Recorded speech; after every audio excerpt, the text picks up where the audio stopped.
Hej og velkommen til supplerende øvelse 3. Jeg har taget en stol med som hjælpemiddel. Vi kommer ned på ryggen og læg. Strækker benene op på stolen, så vi kun lige rører med hælene. Herfra trækker vi navnet ind til rygsøjlen, sænker lidt ned på gulvet og løfter hoften lige så højt op på kanten. Herfra løfter vi benet frit, trækker ud over kanten og sænker stille og roligt ned mod gulvet. Løfter op igen og ind igen.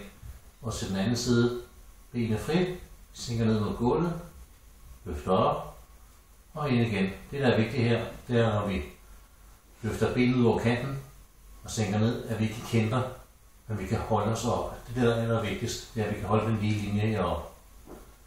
Når man laver et vis antal øvelser, kan man godt blive ret træt i lændene. Så slut lige af med at komme op og kramme knæene en gang her, vugge lidt fra side til side, tage et par gode dybe indåndinger.